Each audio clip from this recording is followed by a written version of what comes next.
Aloha gang and welcome to Missing Mondays. I was ready to say Aloha Friday and I'm like, no, that does not quite work on a Monday, does it? Yeah, a couple days early for that. So, and there's the bark. I'm expecting that bark anytime. So, and a bunch of us have actually, this is a story of a little, I remember when I first heard about Lina and here we are 8 months later and she's still missing.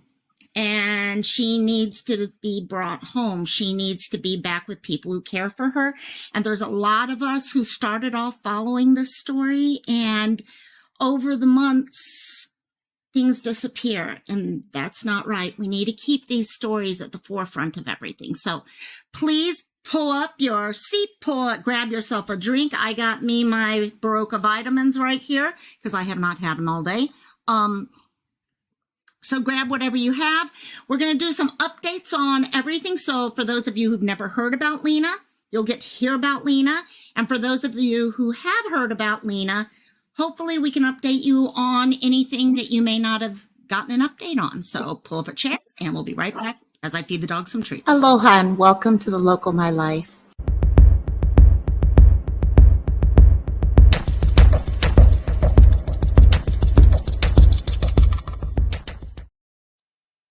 So, aloha, and yes, they're still barking. So first, some quick saying hi to some people. First, our dear Sherry. And yeah, interesting how things happen. I always love to watch how the world happens. Everything unfolds. This morning, Christola actually sent me some information saying, hey, okay, I've just heard about her. And so, okay, a friend of hers lives in the area and does not see much about her. And I can tell you, I heard a little bit when I was in San Antonio. I actually wanted to go visit the area where she disappeared from, but with mom getting sick, it just never happened. So, but a lot of people in that area, and they keep remembering her story. And they want to know what's going on with her. So it just that. And then I heard Sleuth Mom was talking about it this morning also with a bunch of you. And I was like, okay, the world is telling us it's time that we do an update on this little one. So, and Miss PJ, love you, my dear. I saw you were live earlier and okay, I'm sorry, gang. I'm hoping I get through this one okay. Usually I'm a little more prepared than I am today. I literally finished my research and notes with 5 minutes left before we went live. So this is going to be interesting. And Miss Sherry's there. And then Chris popped in. Hello, Chris. Who else? There is my Crystal. We've been talking back and forth. I've been sharing information with her as I came across it. And Basic Basement Bitch. Now, that is a good name. BBB. I like that name. And I just got to change that. And who we got? Okay, lighting, Christola, Chris, we said, Grace. Yes, Grace, I hear that. Okay, I was talking with Christola about how close to your heart this subject is. So hopefully we can get some information shared out and just remind everyone that Lina is still missing and still needs her story told so she can come home. So, and hello, Michelle. Hello. I always love that little emoji. I love that. Okay, profile pics, all that. Okay, let's see, and let's get going on this story. Okay, long time ago for me, December 20th last year was a Monday. I remember this story because I had just finished doing a Missing Mondays. And had not been offline for more than, I think it was like 10 minutes, not even that. It might have even been 5 minutes. And all of a sudden I got the information about a new an Amber Alert about Lina. And I had never had a case where an Amber Alert came out so quickly after I had just finished talking about someone else. And I was like, okay, I got to do something here. So I threw together a poster real quickly and I went on and did a 2-minute live, something like that. And I really kept hoping. The week after that, a couple days later, I did an update and I covered a couple different people, including Lina. She still had not been found. And as most of us know, okay, in a large percentage of cases, children are found right away. But there's a small group that the longer and longer it goes out, it gets scarier for family because they don't know what's happening and when things are going to close up. Where do they put their hope? Where do they focus what they're doing? Because their child is their child. Their family member is their family member. Their friend is their friend. So what do they do about those cases? And we also know, unfortunately, what's happened with Lina here. The first few days, a couple people picked up the story. Okay, I saw her name quite a few places right away. And then it disappeared. Just because someone disappears doesn't mean the story is over. It just means there's so many people who need our help that we forget about the ones that are already there, that need our help, and we're here for them every single day. So Lina went missing that night. Now I'm going to share a little different here because we've got a lot more information since her disappearance. But before we go on to her case itself, just as a reminder to everyone, Lina is a 3-year-old, real cute. I mean, I was telling Sleuth a few minutes ago, she and Monkey, you look at their pictures and you see their personality. You know how sometimes you can look at a child or an adult and you see their personality in their pictures? That's how Lina is. Okay, her personality just shines completely. And she had just moved to the United States about a year before her disappearance. Her family was from Afghanistan and were refugees. So she was new to the U.S. In fact, when the Amber Alert came out, it said that she was nonverbal, which confused a lot of people. Hey, Amy. Hey, my dear. A lot of us were confused by that nonverbal bit. We were like, okay, autistic, whatever. And we kept going through everything. And then all of a sudden, the word came out from the family that it wasn't an issue of autism or something like that. This is a 3-year-old who had just moved to the United States a year before. She hadn't been in school and stuff like that. So she really hadn't been given a chance to learn English, to be able to converse with people. She's also coming from a culture where young women especially are not expected to talk and things like that. So when they came out and said to everyone that, you guys are loving Battissimo, aren't you guys? Mm-hmm. See, Battissimo is a diva. I do have to say that. And but when people start talking to a little 3-year-old who, first of all, English is not her normal language. Okay, she comes from a culture where, as we're going to go through, okay, women are not expected to be speaking up and stuff like that. She's going to be terrified if she's around people she does not know. And that's why they had said that she was nonverbal at the time. So she went missing from San Antonio, Texas, actually pretty near Brooke Army Medical Center, if anyone knows that area.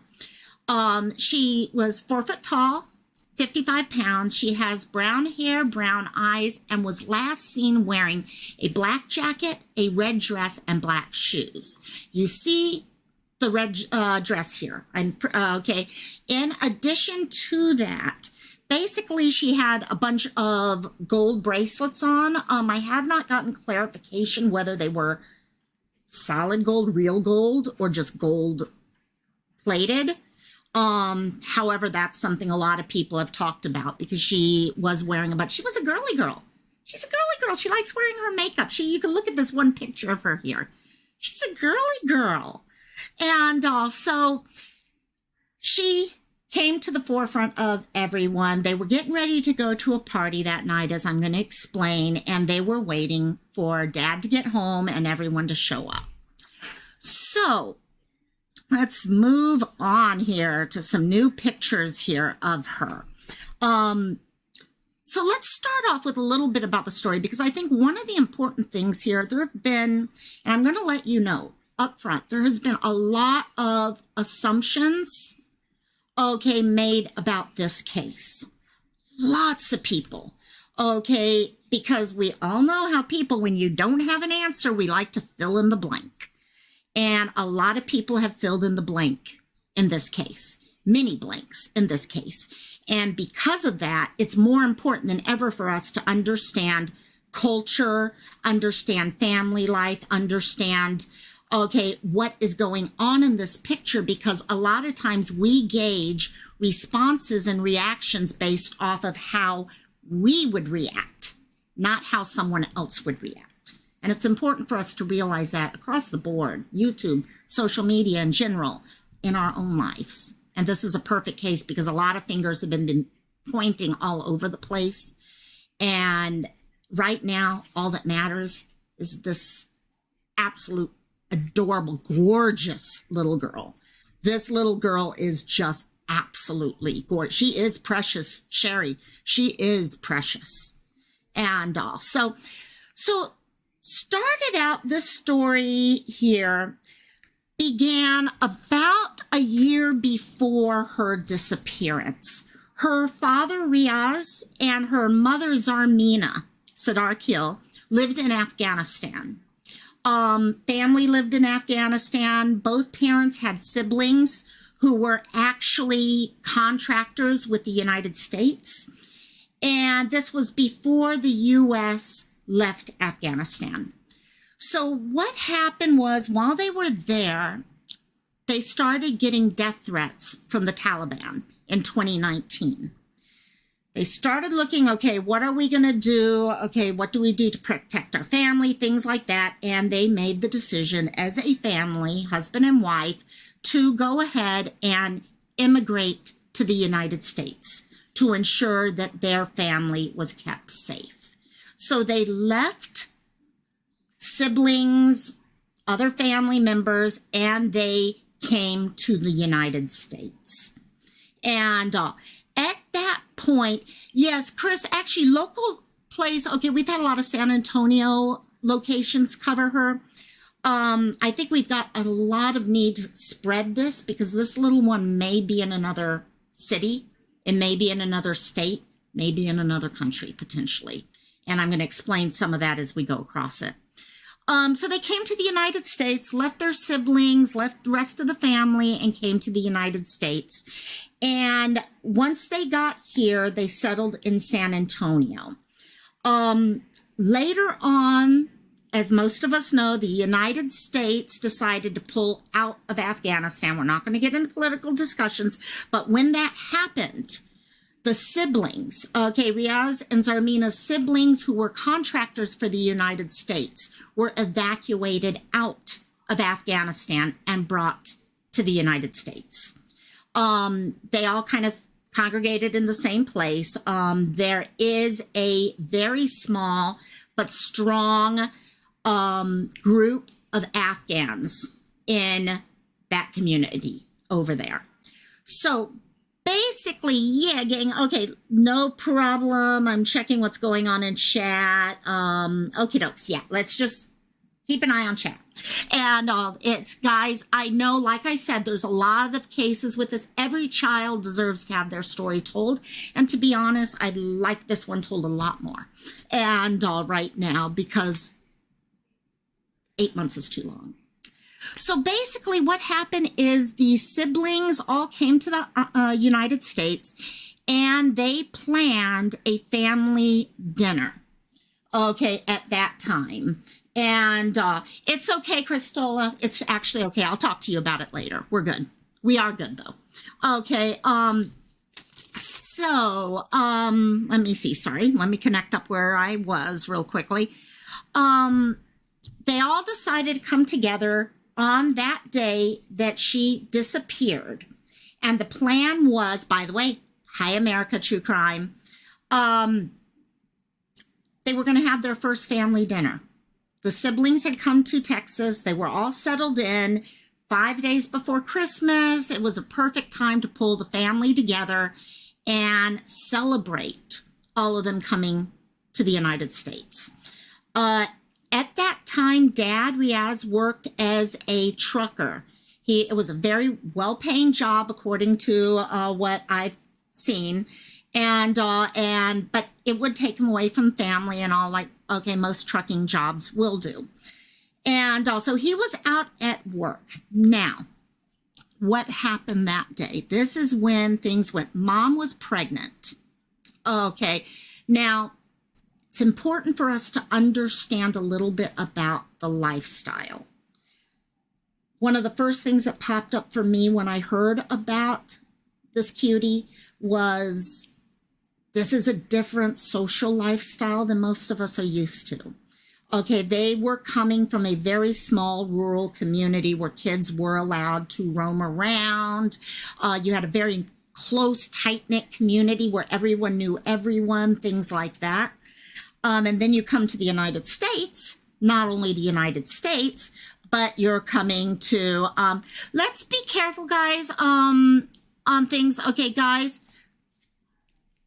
Yeah, no. You know what? Let's not block anyone right now. Okay. Unless I see something. Sorry, gang. I think we have a timeout accident. Oh, it was an accident. Sorry. Never mind. Okay. Yeah. Sorry. Yeah, no blocking people at this point, though. But I think that was a timeout. I just noticed. Yeah, that was a timeout. I'm sorry. It's okay. It's okay, Crystal. I've done it myself. I boo blocked people. I put my phone in my shirt and I blocked people before. So anyhow, in San Antonio, there's a very small group of Afghans, around 600 people in the Afghan community. They come together. About a quarter of them are refugees. The rest of them are just in the area, and they're working on getting people back. Okay, no problem, Cristola. Okay, getting people together. They connect. They form play groups. They're very used to just showing up at each other's front door. You don't call ahead of time and say, hey, I want to come over. What do you think? That's not the type of behavior. It's very much like a rural city used to be for us. And so that was the situation. They also gravitate to the same apartment complexes. Hello, Mrs. Cassandra. And so a lot of them are in the same apartment complexes, and they'll help watch each other kids. They'll pop up for coffee with each other and all. Now, Zarmina was pregnant at the time. She has since had a little boy, but at that time she was pregnant, and they were ready for the party that night. So a lot of people, one of the things I did want to address, a lot of people did ask, and by the way, yes, American True Crime asks, is there still a reward? From everything I can see, there is a reward. I'm going to mention it at the end of this, but there is a reward for $250,000. And I haven't heard of any expiration. A lot of them do expire, but then people come together and say, no, we'll keep it going. The Crime Stoppers is the only portion that might have an expiration, but I don't think so. But I can follow up on that. So basically, what is rough for many people, when she went missing, a lot of people got very concerned because here by U.S. standards, we're used to not just seeing one parent. We see parents come together. Husband and wife come together. They do all the speeches together. They do everything else that we do. Okay, when you have a missing child together. Now, no problem, Cristola. We're good, my dear. We are good, my dear. So it was explained because a lot of people got very concerned, confused as to why after Lina went missing, her mom was not actually covering anything on the news. It was dad. It was always dad. Mom was never there. And that just felt off to a lot of people. One of the things that's important for us to always remember before we jump to those things is look at the culture. Okay, with Islam, especially nowadays, okay, what happens is the Taliban has really been cracking down on the idea of women not only showing their face on camera, like I'm doing right now, but even speaking, okay? No picture, just her voice could get cracked down on. Now, You might say, hey, LM. And you may say, yeah, and I think, LM, that's the thing. A lot of people need to understand this culture here because it makes a difference in what we feel and what our gut says. You might say, oh, yeah, but they're not in Afghanistan. Why is that a concern for them? And the problem is this, they have many family members who are still in Afghanistan. So as, Ria said, my concern is, and her concern is if she comes out and does this type of thing, it could put other family members in danger. And we do know for a fact, it becomes a major issue over there. What if another family member could lose their life, actually, because a family member here in the United States decided to go on camera. So they made the decision at that time, no, we need to follow these. We have our own cultural thoughts. That's one of the things that I've learned living in Hawaii.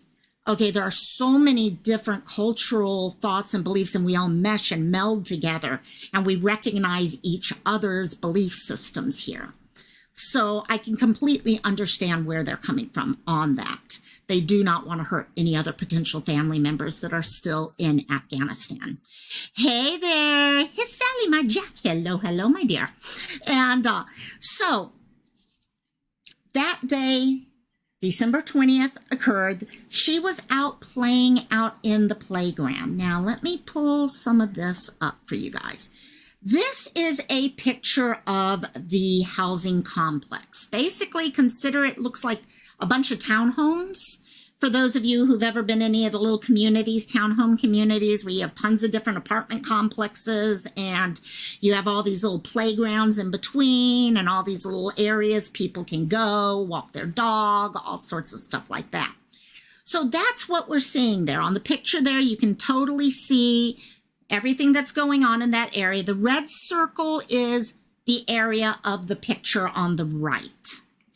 She was out near that court that you see there. And I'm going to show you guys American True Crime. I'm sorry about that. Actually, it was a mistake. Christola apologized for that. And she thought it was something that it was not, but we apologize for that.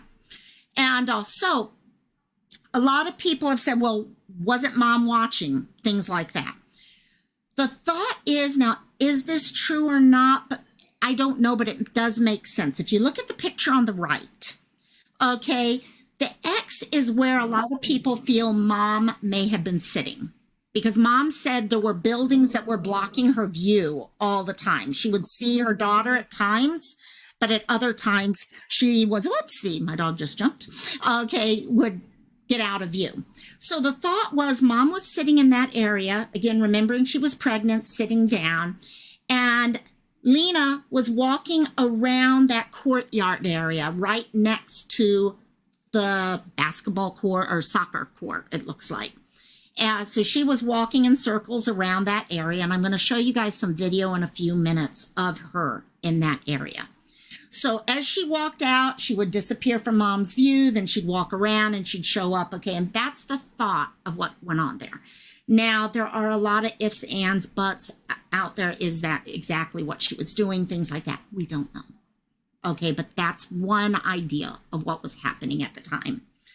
At 5:30 p.m., Zarmina noticed that she could not find Lina anymore. Actually, before we go on to that, let me pull you guys up something here. Not sure how many of you guys have seen this video. This is actually Ring video from someone's doorbell camera. And what you're seeing there, if you see that there's a little girl in the middle there that looks like she has some red on the bottom and black on the top. That is Lina. This is video that happened literally right before she disappeared. It's doorbell footage. Couple things that a lot of people have noticed about this camera footage is that if you look to the right, she is facing, to me it's the right, inside the little cage area. Okay, she is in that LM. I live in a condo complex, and my neighbors are friends, are Muslim, Islam, Hindu. Their little ones all hang together and play in groups. I've never seen parents out. Yeah, and that's it. It's so normal for them. It's like it was for us back 50, 60 years ago. That's what they're used to. But looking in there, you can see in that caged area, you can see something in teal. That's actually a person. There's also someone wearing what looks like black in that area also. This was literally minutes before. Okay, she is facing those people. Now, are these people related? Who knows? We don't have the footage of her disappearing. We just have this. Is there more? We don't know. But let me pull this up right now, and you guys can actually see. It would help if I hit the right button. Okay, so as I started up here, you can see a little kid walking. She's talking to someone, and she steps in towards. Now we're repeating. So she is definitely talking to someone before. Let me start that over again for people to look at. There's definitely other kids around.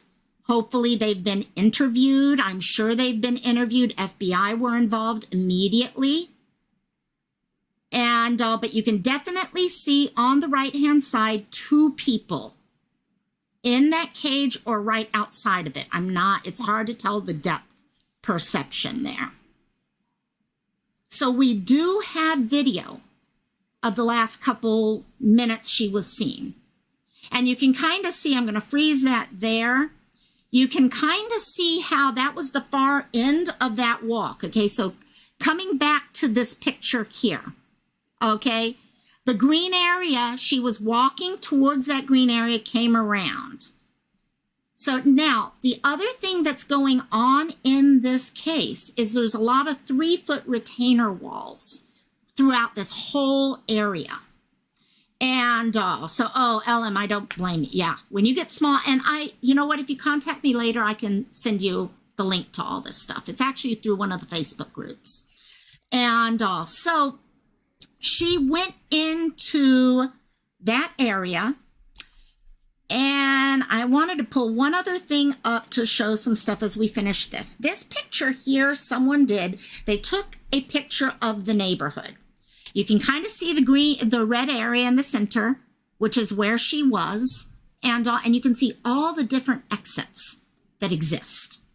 Tons and tons of exits. And so who knows which way they all went.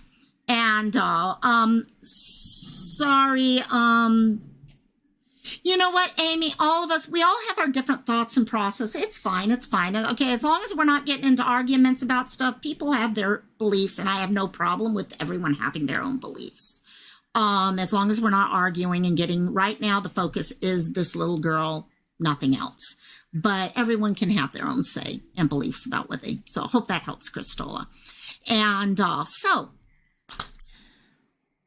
around 5:30, Mom discovered that she no longer could see Lina.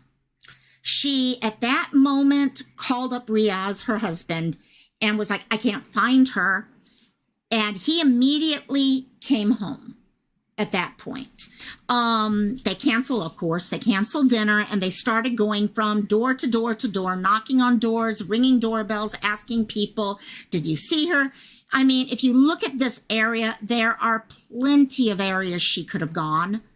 And I'm sure they're thinking that, you know what, they don't realize how dangerous it is for our children at that point. And they're just thinking, oh, maybe she went into a friend's house, or maybe she did this, or maybe she's went over to another corner of this area. It's full of trees, low, like I said, 3 or 4 foot retaining walls that a child this small could definitely hide behind and not be seen if they're just sitting there crying or whatever.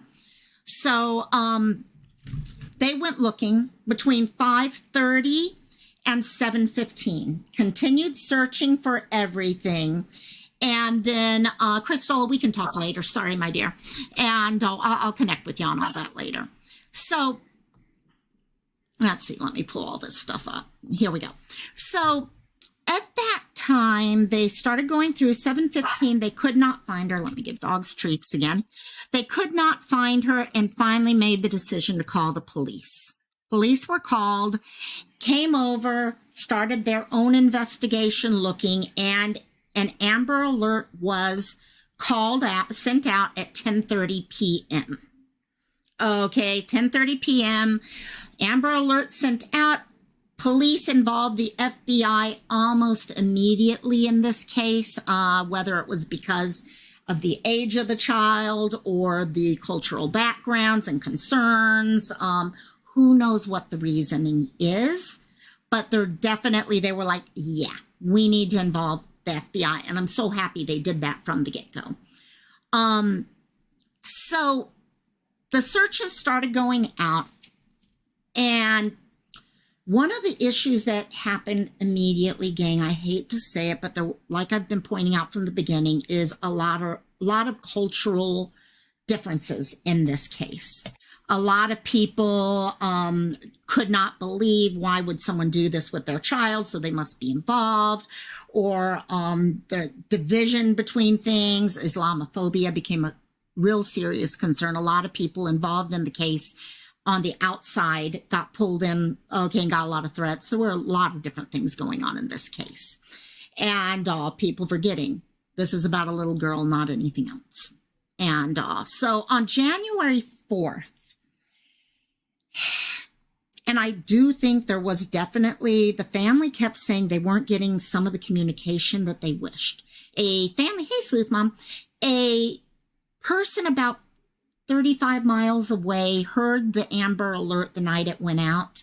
And the next day she got in touch with the family because she's very involved in helping families, refugee families with issues, pulling people together if someone goes missing, stuff like that. So she got very involved in everything. And she herself said there was a lot of not miscommunication, but non-communication, because there was a language difference. Dad speaks English, but not really well. They had to use a translator most of the time in the case. So there were a lot of different things. So on January 4th, FBI sent a dive team to a pond. Now, this area itself is really close to what's called the USAA Towers. It's, if you've ever heard of USAA, the insurance company for retirees, military retirees, they have a tower that's kind of like assisted living, independent living for seniors. And with that, there's a lot of watery areas, lakes, things like that. And the concern was something came out and they decided to send a dive team to one of the ponds in that area. They did not tell the family about this. What ended up happening is the family heard, because I remember when this happened and the word came out, oh my gosh, they're searching. And I honestly thought they had found her. To be honest, when I heard the news come out, they heard it through social media and TV and stuff themselves. And the family went running over there to check what was going on. And when they arrived, is about the time the FBI was concluding everything and nothing had been found. And however, there's also an area, guys, if we can please not talk about, I really would rather us not keep talking about something that could get people upset. We are here for a missing child, not for any other reason. Thank you so much. And so anyhow, plus it pulls my mind away from things, and I'm more focused on the chat right now than focused on a little girl who needs to be found. Okay, I understand frustrations and all that, but that's not what we're here for right now. And so anyhow, Riaz, at that point, there was a lot of concerns with other areas in the area. We needed to start doing searches for her and things. So they did start doing searches in the area. There's an area, a 27-mile of wilderness, I would call it, called Leon Creek Greenways. 27 miles of water, grassland, trees, things like that. Thank you, Ellen. And things. Okay, thank you, Christola. So they decided they needed to search for that area. Dad realized very quickly that he could not really participate in looking for his little girl if he was out traveling all the time. So he quit his job and took up a new job driving trucks for Amazon. And also he could stay in the area, help with searches. They did 8 weeks of searching that wilderness area, Leon Creek Greenway. People talk about every time they opened up suitcases, all these different things, what could happen, and nothing. After 8 weeks, they realized they had gone through the full 27 miles. They did not find anything connected to her at that. And we're kind of back at square one. Where do you go? Okay, she's, not 8 months, 8 weeks. Sorry. We're at 8 months now. Took 8 weeks. Sorry about that, my dear. My mind's all over. And moving forward, we're looking at, as time goes on, nothing happening, tons of different tips going to the police, to the FBI, things like that, but no real solid stuff going on. Family is going through, Zarmina's still pregnant, trying to figure out she's disappearing from the public's eye. I was actually in Texas at the time they had her 6-month anniversary. And people are now coming together and seeing this is a little girl who needs to be found. It's definitely people are getting the right focus now, which is wonderful. And so let me pull this up. March 22nd, there was a new thing that occurred. This picture here of this Border Patrol agent showed up with this little girl who was found unaccompanied on the banks of Rio Grande River in Del Rio. Went out, people were looking at it, and when Dad and Mom saw this picture, they were dead positive this was Lina. Okay, this was March 22nd at that time. Okay, if you look at her, you can definitely tell, knows, things like that. Okay, and it'd be interesting what you guys think in chat. Do you guys think this does look similar to her or not? They said, Dad was like, those are her fingers. I know her fingers. Those are her fingers. Now, yes, they did. They had the Amber Alert lifted after a couple months. They don't do how other states did, Tennessee and all, where it stays open. They close off the Amber Alert. And but they keep looking. So this picture came out in one sec. Dad immediately was like, this is Lina. We got to research into this. They called, this was in March 22nd is the day they found this little girl. Okay, in the picture, it's not an amazing quality of picture. Yeah. And I don't know if it is or not, but in researching some stuff more about this photo, there were a lot of other things that started happening here. Yes, the man holding the baby, that's the picture we're talking about. I just threw the other pictures up there because that's the little girl we need to be looking for, and you can kind of compare. Now, family truly thinks it is Lina. They immediately called up the authorities. Authorities came to their house with a picture of a girl. They were like, there is no way on earth this girl that you're showing us right now is the girl in the picture. Now, guys, it could literally be her. It could also be you've got a family who truly, they want their little girl back. Okay, I mean, they want her and they're willing to see anything anywhere. We don't know. But it is a lead that needs to be looked at no matter what. And so they brought the picture. They're like, no, that's not even, everyone was like, no, this girl does not match this girl. I don't have that picture, so I cannot answer that question. Right. It was a border incident. They just could not remember where the girl in this, exactly, Sleuth Mom. And that's where we're going.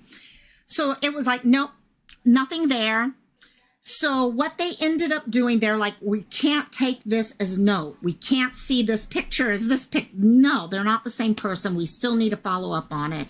So working with people, they then contacted the, what is it called? The Office of Refugee Resettlement. They're the ones who are with these children that are left on their own.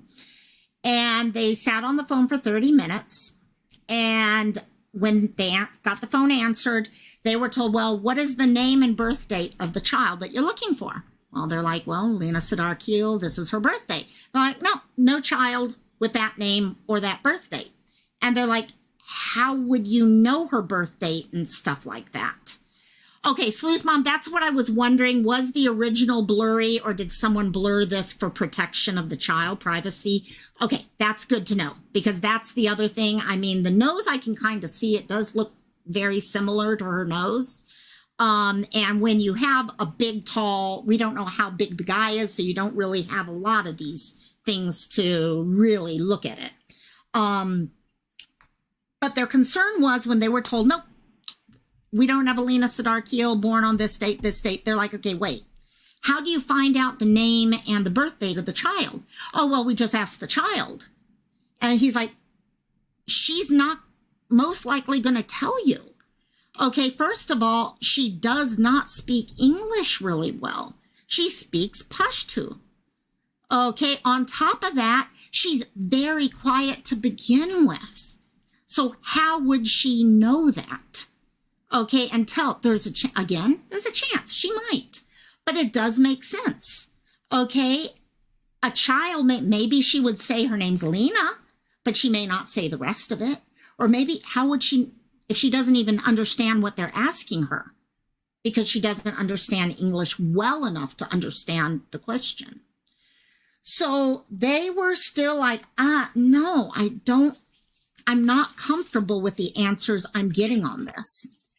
So they actually contacted the sheriff, and 2 different elected officials got involved in this at this point. And they're like, we've got to get a solution on this. And right, Kristola, at 3 years old, she may not know most of that information to begin with. And they do have family name. Yes, there's so many different things that could be in play here.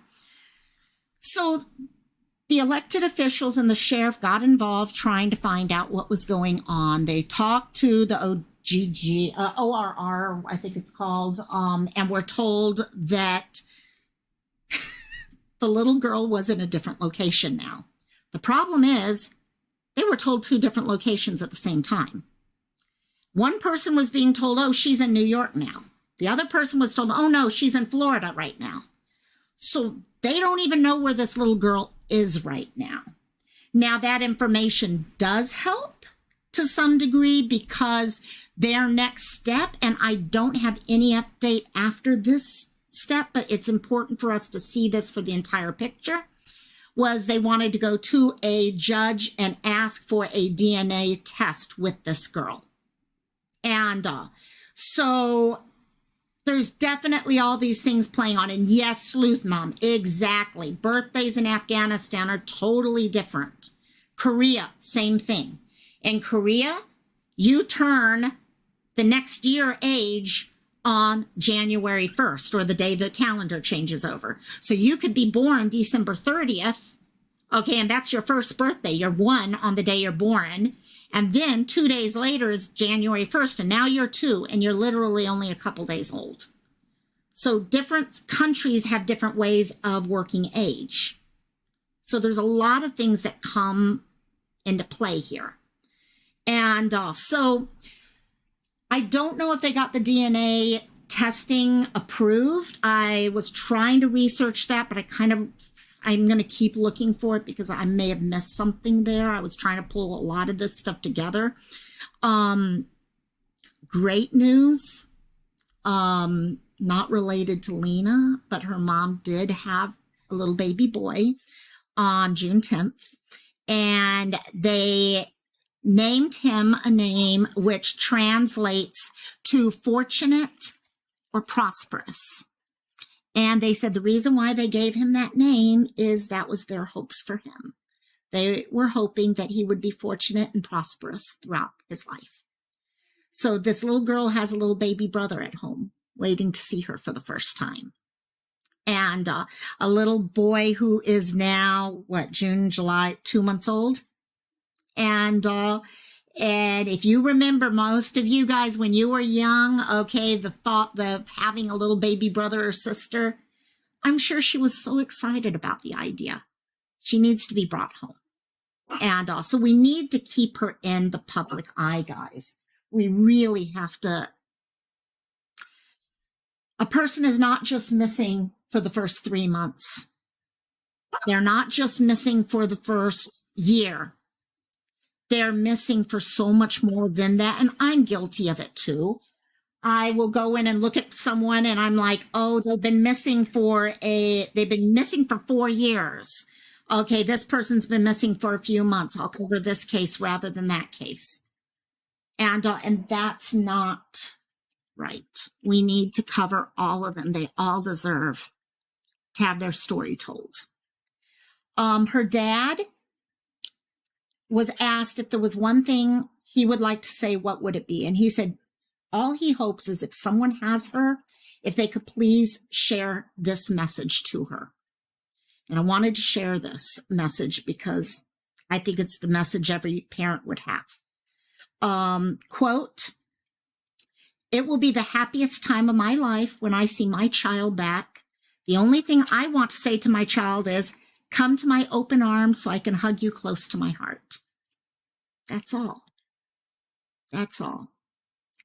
And so hopefully we can find her. Hopefully they can bring her home. And hopefully it'll happen before we hit 1 year. And just a reminder, and I do want to follow up on one other thing right after this. So please stay on for a few more minutes after this. Lina Sardar Khil went missing on the 3rd, on 12/20/21. She was 3 years old. She was in San Antonio, Texas, 4 foot tall, 55 pounds, brown hair, brown eyes. She was last wearing a black jacket, as you saw in that video, red dress and black shoes, and a couple of gold bangle bracelets. And if anyone has any information whatsoever, please call the San Antonio PD at 210-207-7660. I had this thumbnail for her, but I had never done an Instagram thumbnail. So I have updated that and I will be posting that right after we're done here. So please take a look at that and help share that out if you guys could. I did also want to say real quickly, you guys might remember the story of Jojo from last week, the little boy who disappeared with his mom, his grandmother, and his father. Okay, please check last week. I kind of felt from the get-go there should have been an Amber Alert on this one. Sorry, I'm putting my own thoughts into this. They had vehicle, they had all these things where they should have been able to do it. They did not do it as of last night. And thank you, Sleuth Mom, for letting me know about this. They did turn it into an Amber Alert. This little boy is still missing. This is the little boy that's autistic that went with his mom, with his dad and grandma, and mom went to go pick him up and he was nowhere to be found. So if we could please help share those things out again, that's a fresh Amber Alert. And they could be in any country, country too, but definitely state at this point. So let me see what I've been missing in chat, gang. Sleuth Mom, it's 8 months. It was on local news. Yeah. And that's one reason why 8 months is too long for this little one. We should be seeing her picture out there much more often. Come on, Cassie. And so we put people in the spotlight who aren't in the news, and that's it. And that's what a lot of us here in this community do. It's about sharing all these stories. Oh, no, I'm not changing. I did not pull his page up. Actually, though, wait, I can share. Cassie, would you please stop it, please, baby girl? Here is JoJo's picture. I do not have his thumbnail, but there is his picture there.